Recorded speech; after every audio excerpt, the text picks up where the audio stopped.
Welcome to this edition of INN CEO Talks. Joining me today from Brisbane, Australia is Peter Ledwidge, the Managing Director of Mako Gold, which trades on the Australian Stock Exchange under the symbol MKG.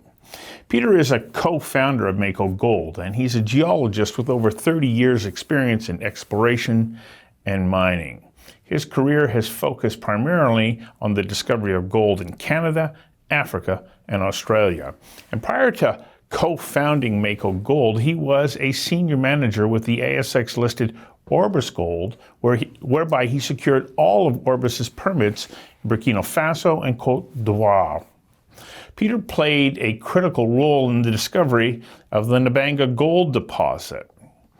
Peter is also fluent in French, which is the working language of the majority of the West African countries, and he has established and maintained a good and solid professional network of contacts in West Africa. Mako Gold is led by a highly experienced team of mining professionals with a proven track record in gold discoveries, especially in West Africa. And the company is focused on the discovery of large, high-grade gold deposits in the highly prospective and underexplored terrain in Côte d'Ivoire, also known as the Ivory Coast, and other favorable countries in West Africa. Peter, thanks for joining me today. You know, you have some recent news regarding your drill results from your flagship project there in the Ivory Coast. Can you bring us up to date on where we're at and what those discoveries were? Yeah, we're working on the Nab Gate Project, which is a large permit. It's 30 kilometers north-south, and it's got 5 prospects. And up until recently, we were really hammering the Chaga prospect. We've got about 45,000 meters of drilling in that, and we were going to take it to resource, but then we kept drilling south on it and kept getting good results. So we thought, okay, we'll delay our resource a little bit. And we also started a large drill program on the Gogbala prospect, which is about 4 to 5 kilometers south of there. And we're getting very good results. We just announced some new results today, some nice wide intersects of 35 meters at 1.9 grams and 20 meters at 1.8 grams. Last week we announced 20 meters at 3.4 grams. So it's really shaping up, and so what we're doing is we're going to keep drilling on that as well and include that in our upcoming maiden resource. So looking really good for even just that small part of the permit, because it's along a 30-kilometer shear coincident with a 23-kilometer soil auger anomaly. So still lots of drill targets, but we're hitting those milestones, and we need to get that maiden resource out. So when I take a look at the map and I see those 5 prospects that you have, you sort of touched on the overall size of it, but can you give me a better sense of the geography of that and the proximity from one prospect to the next? Yeah, well, Chaga is a central one really so far, and so we're working on Gogbala about 4 to 5 kilometers south of there. But we've also got Chaga North, which is on that same fault system, the Napié fault, and that's about 4 to 5 kilometers north. And that whole prospect, that soil anomaly on that fault, is about 4 kilometers long. And we've only put 26 drill holes in that, including our discovery drill hole in 2018, which was 8 meters at 8.5 grams per ton. We had 1 meter, 215 grams per ton. So we're going to be doing a 10,000 meter drill program on that as well. And then there's another prospect even further north. It's probably another 15 kilometers north of Chaga North. And we haven't done anything on that yet, and we're planning a 5,000 meter drill program. So right now we're in the midst of a 35,000 meter drill program on that entire permit. So we're really targeting multi-million ounces, which in our view is it'll be in several pits. And then you put a mill in the central location, and if you've got the decent grades, then you can truck to that. So how far into your overall drill program are you before you can confirm the results that will then move you towards that, next step? Do you then, build out? Do you vend in? Do you work, with the major and determine how you might realize this property? So Yeah, let's start with that's where a you good are in the question. drill program and then go from there. Yeah, so out of that 35,000 meters of drilling, we've done probably 8,000 meters right now, and then to answer your other question, next milestone is getting that maiden resource out, and so we hope to achieve that within the next 6 to 10 months, 12 months on the outside, and um, yeah, and down the road, do we put it in production ourselves, or do we do kind of like Orbis did, and many other companies, and have other larger mining companies take you over? So we're prepared for both outcomes, but one of the things that we're certain of is if we do have a takeover, I wouldn't want it to happen until we had significant ounces in the ground, and kind of undersell the company at that time. Whatever deal it is, it's got to be good for all shareholders. So as far as financing for your drill program right at the moment, do you have the funds that you need, or will you be going back out to seek further financing? No, we're fully funded. We just recently completed a $10 million raise, and we got some very good international funds in there. Dundee Goodman, which I'm sure everybody's familiar.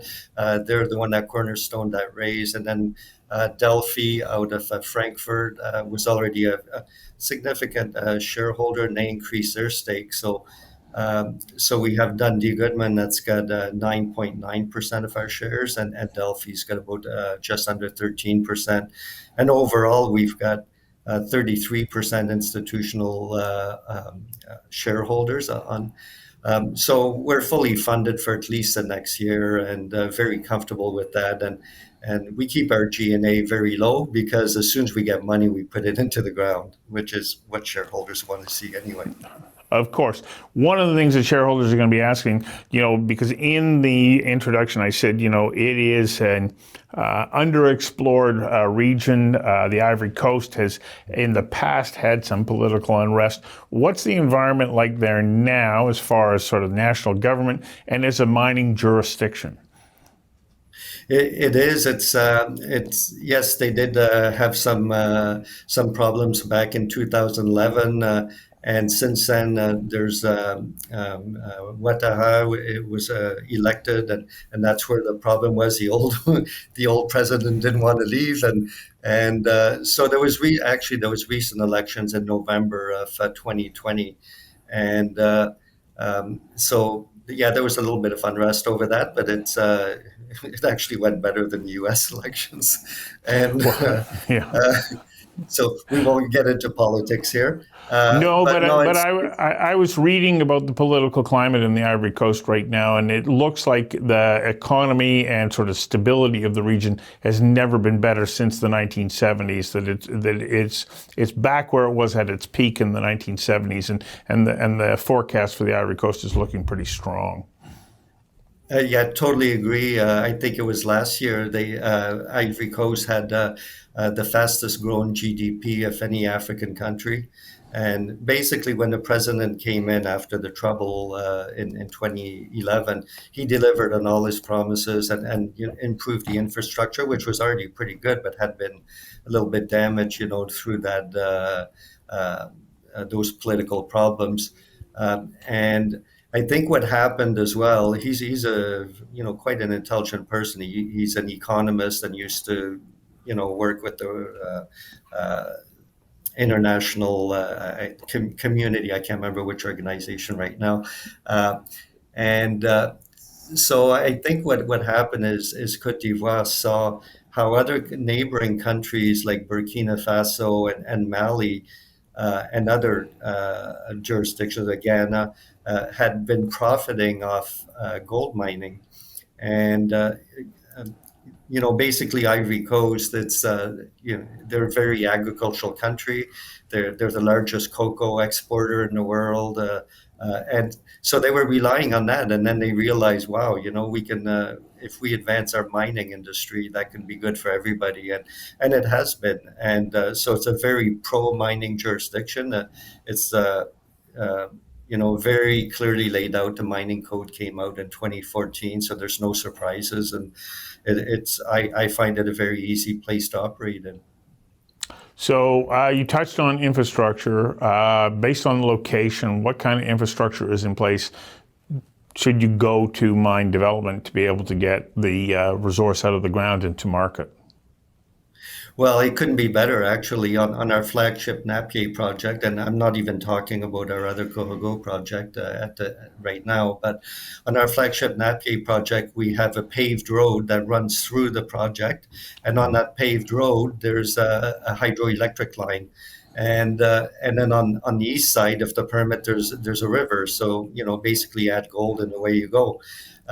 So Côte d'Ivoire actually sells excess hydroelectric power to neighboring countries. So, unlike the discoveries we made, for example, with Orbis, one of the discoveries was the Bungu mine, which prompted the takeover by Semafo, and which has since been taken over by Endeavour.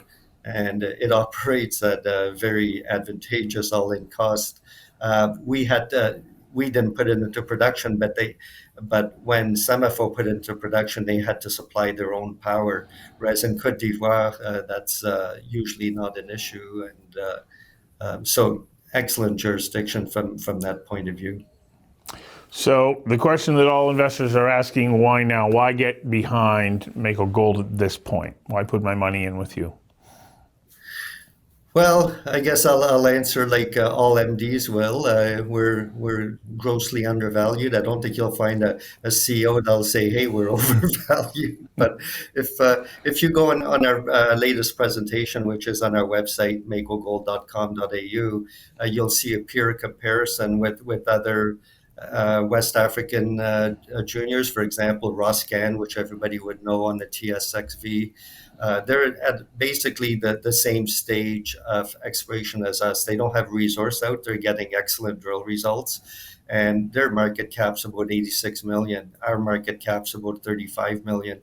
There's no reason for that, and we've seen it before with Orbis, and other companies. For example, Tieto, which is in the same belt, ASX listed. They're in the same belt as us in Côte d'Ivoire, and they've got 3.6 million ounces, 3.4 million ounces in the ground, and they were hovering around the 8 cent mark for the longest time, and then all of a sudden the market kind of caught on. The penny dropped, I guess, and they've gone as high as the 70s and are currently trading about 45 cents or something like that.